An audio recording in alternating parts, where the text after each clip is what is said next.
Syphilis या उपदंश ये एक तरह का गृह रोग है जो लैंगिक संपर्क यानी शारीरिक संबंध बनाने के दौरान फैलता है। गर्भावस्था के दौरान इंजेक्शन की सुइयों के द्वारा, यहाँ तक कि ये बीमारी एक माँ से होकर उसके बच्चे के शरीर में भी जा सकती है। इसके कई सारे लक्षण हैं, लेकिन बिना सही टेस्ट के इसका सही पता लगाना बहुत मुश्किल है।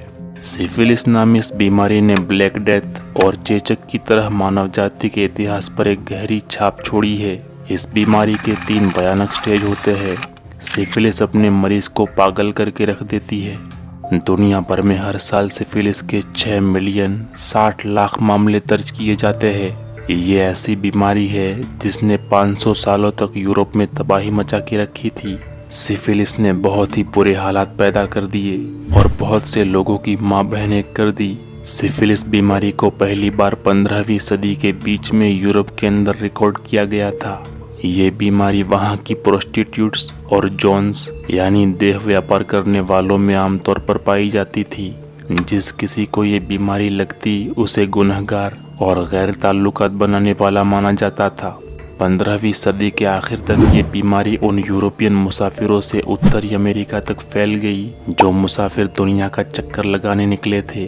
सिफिलिस फैलता है ट्रेपोनिमा पैलिडम नाम के बैक्टीरिया से।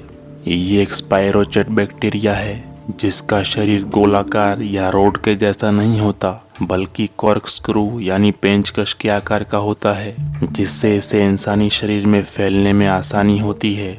दूसरे बैक्टीरियाज की तरह यह प्रकृति में नहीं पाया जाता, मिट्टी, पानी, यहाँ तक कि मल में भी नहीं।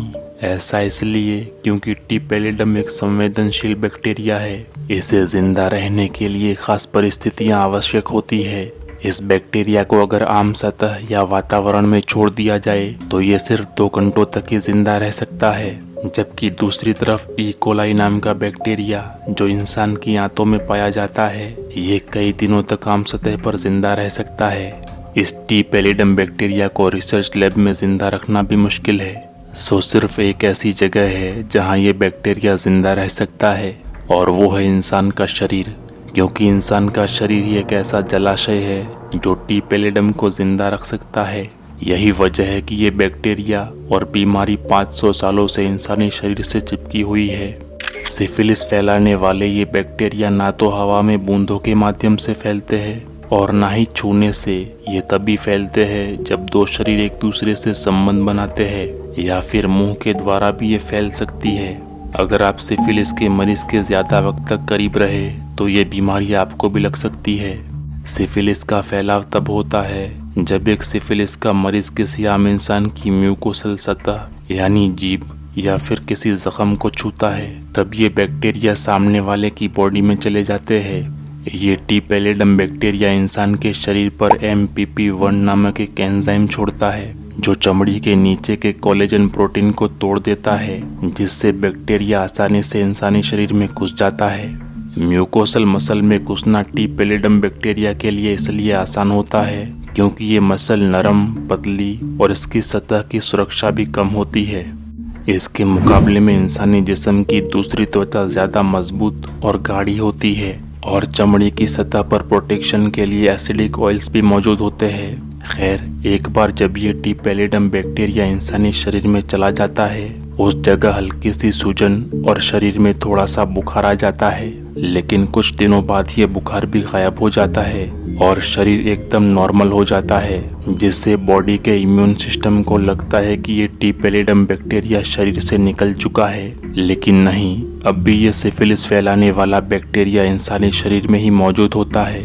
आसान भाषा में कहूँ तो टी पैलिडम बैक्टीरिया शरीर के इम्यून सिस्टम से छुपकर रहता है। इस बैक्टीरिया की सरफेस पर प्रोटीन की कुछ परतें होती है, जिनकी वजह से शरीर की एंटीबॉडीज और इम्यून सिस्टम बैक्टीरिया को पहचान नहीं पाते। इसी वजह से इस टी पैलिडम बैक्टीरिया को शरीर में फैलने का और भी वक्त मिल जाता है। सिफिलिस के पहले स्टेज को प्राइमरी सिफिलिस कहा जाता है, और संक्रमण के या इन्फेक्शन लगने के 3 हफ्तों बाद ये अपने निशान दिखाना शुरू कर देता है। सिफिलिस का बैक्टीरिया जिस जगह से इंसानी बॉडी में घुसा होता है, ठीक वहां पर एक दर्द रहित छोटा सा घाव बन जाता है जो फोड़े की तरह दिखाई देता है, लेकिन इससे दर्द नहीं होता। इसे चैंक्रेस कहा जाता है। इसके अलावा ये घाव अक्सर प्राइवेट पार्ट्स या मुंह के अंदर दिखाई देते हैं, जहां पतले म्यूकोसल मसल मौजूद होते हैं, या फिर वहां पर जहां स्किन में कोई घाव पहले से पड़ा हो। इन घावों में बैक्टीरिया की सैकड़ों कॉलोनियां मौजूद होती है। छूने पर यह और भी इन्फेक्शन फैलाती रहती है। ये चैंक्रेस नामक घाव 3 से 4 हफ्तों में ठीक हो जाता है। अब फर्स्ट इन्फेक्शन या प्राथमिक संक्रमण के बाद टी पैलिडम बैक्टीरिया अपने डीएनए को ही बदल देता है और इंसानी बॉडी के इम्यून सिस्टम से बचना शुरू कर देता है। सिफिलिस के पहले और दूसरे स्टेज के बीच में टी पैलिडम बैक्टीरिया पूरे शरीर में फैलने लगता है, अपने जैसे और भी कई सारे बैक्टीरिया पैदा करता है और शरीर में अपना कंट्रोल मजबूत कर लेता है। लेकिन ये ऐसा हर 30 घंटे में एक बार कर पाता है, जो दूसरे बैक्टीरिया की तुलना में बहुत धीमा है। उदाहरण के तौर पर ई कोलाई बैक्टीरिया हर 20 मिनट के अंदर अपनी एक प्रतिकृति बनाने में सक्षम होता है। रेप्लिकेशन या प्रतिकृति मतलब अपने जैसा एक और बैक्टीरिया। अब धीमी प्रतिकृति दर इसकी कमजोरी नहीं बल्कि टी पैलिडम के लिए एक फायदा है। अपनी इसी बहुत धीमी रेप्लिकेशन रेट की वजह से ये बैक्टीरिया क्रिटिकल एंटीजन मैस की सीमा रेखा के नीचे रहता है। जब भी कोई बैक्टीरिया या वायरस इस सीमा रेखा से ऊपर हो जाए तो शरीर का इम्यून सिस्टम इसे पहचान लेता है और फौरन खत्म कर देता है।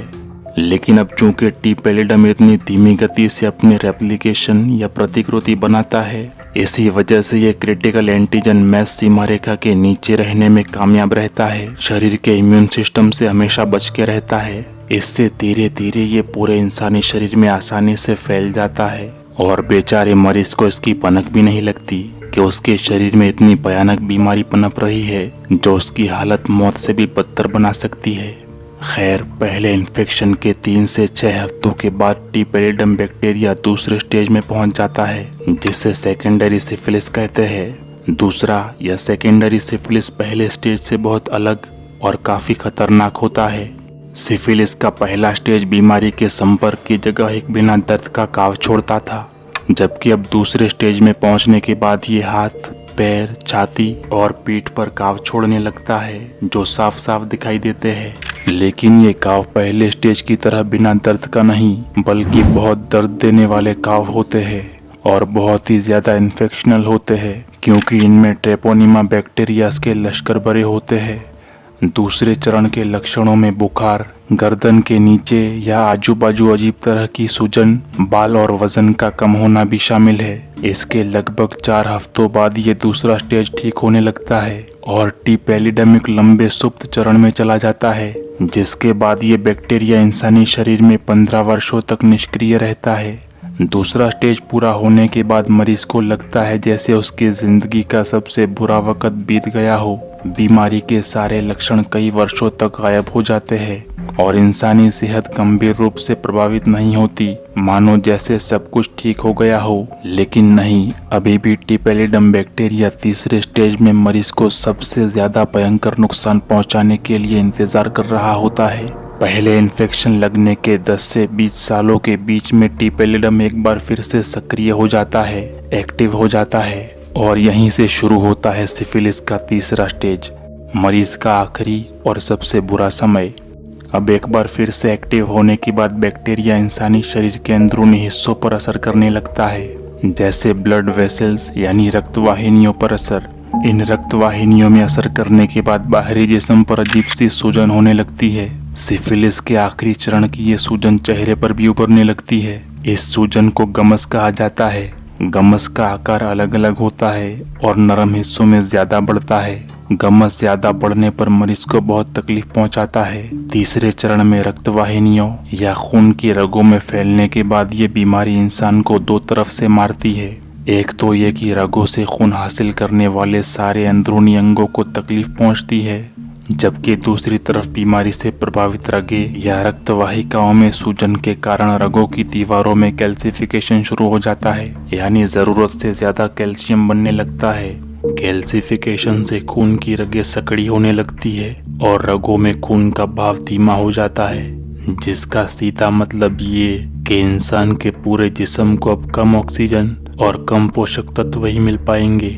शरीर के और दो हिस्से जो इस बीमारी से प्रभावित होते हैं वो है केंद्रीय तंत्रिका तंत्र यानी सेंट्रल नर्वस सिस्टम और हृदय।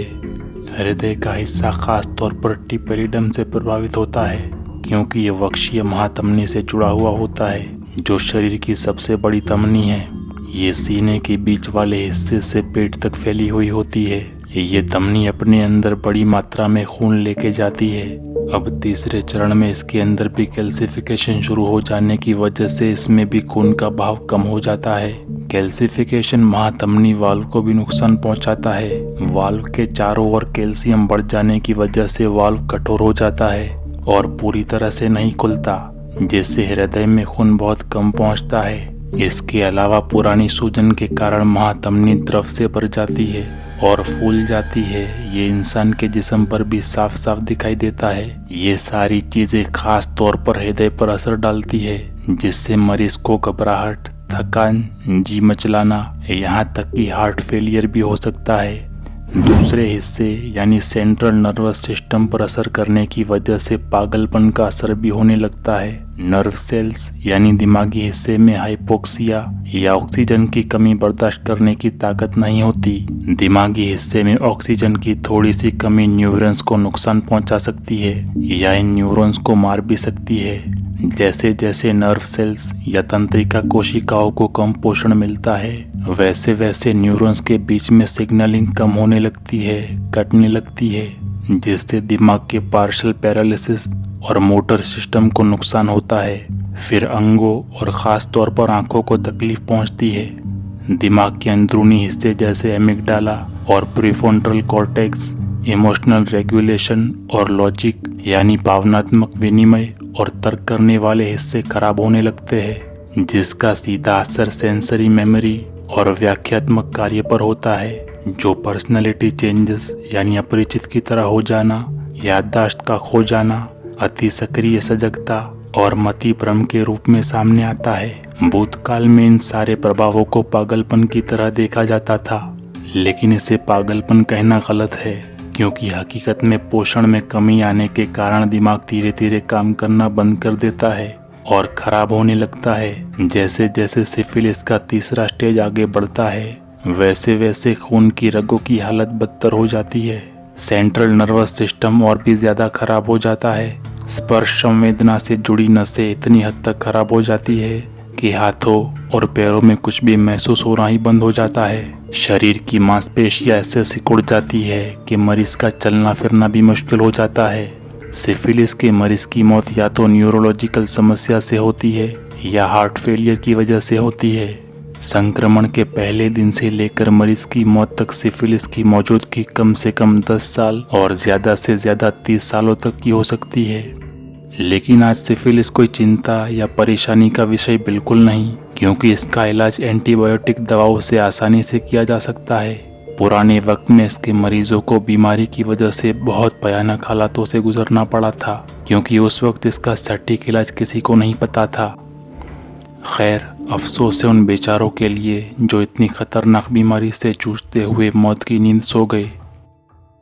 कमेंट करके बताएं जानकारी कैसी लगी। मिलता हूँ अगली किसी वीडियो में।